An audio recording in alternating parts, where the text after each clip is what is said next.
It's considered, often the Darfur is considered a conflict over land and resources, or that's what gave birth to the conflict.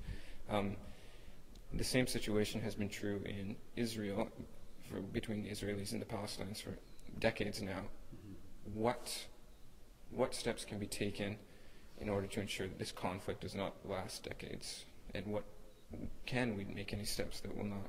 Well, I think first I would say that that the civil war in Sudan has been going on for 30 years. So it's a long running conflict, and Darfur is now a component or an extension of that ongoing conflict. And I agree, over land, over resources, over religion, there is a lot of parallels. I think you correctly draw between ongoing conflict in Israel-Palestine. I mean, there's similarities between what happened in Rwanda as well in terms of inaction. And I would say the most important parallel, and what we should focus on, is that it is Canadian in action in a lot of ways at an international level that allows these type of conflicts to continue, that the international community as a whole. So I would say that with the situation in Sudan and Darfur, you have a Canadian government that doesn't believe that it has the capability, or it doesn't have the political will to step to the forefront and drive in support of an international mandate. So similarly in Israel and Palestine, you have a conflict over land, you have a conflict over religion, and you have an international community out of the U.S., Britain, Canada, where there is a lack of response to an effective negotiation, an effective peace agreement, and an effective kind of peace mandate. And so I think that it's an important thing to draw focus on, is that both sides, fault lies on all sides of these type of conflicts, and that when there is a peace agreement in place, or that there's peace negotiations, or there's conflict resolutions, it is the responsibility, I believe, of an international community led by countries like Canada, who support multilateralism, or should support multilateralism and internationalism, to step to the forefront and hold parties accountable. So, with the government of Sudan, with the Janjaweed militias, with the UN mission going, and the African Union mission going in, Canada's role in something like that should be to support the international mandate.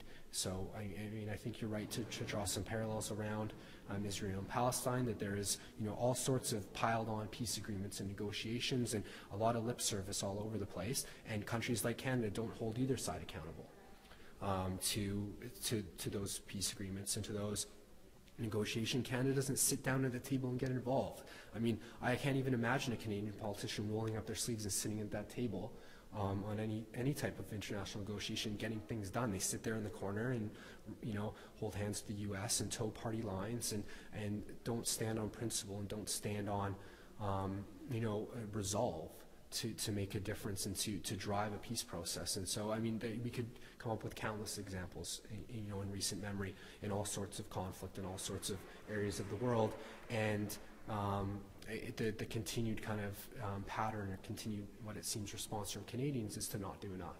And so back to your earlier question, what is enough? Well, enough is actually making a difference. Enough is actually stepping to the forefront and saying that we believe in all these international organizations. We believe in the mandates that are coming out of these, and not allowing them to just exist on paper.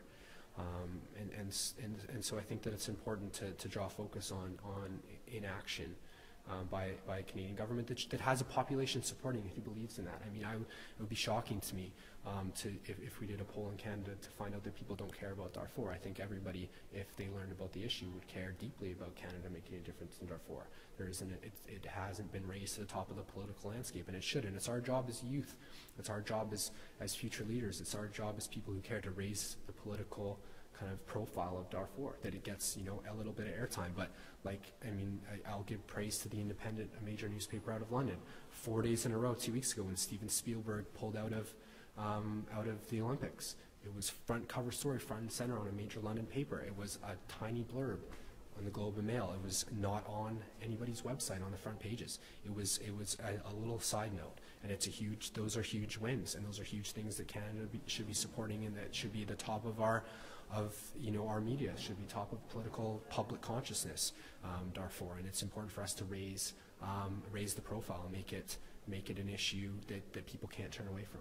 I think. And similarly, I'll kind of end this maybe with your example of Israel-Palestine and stuff like that. Again, we continue to turn our back on situations like that and allow them to perpetuate. And we do run the risk of Darfur going on and on and on you know, for decades, and being a continual conflict around land and that sort of stuff if we don't step up. I think it's a huge risk. Yeah.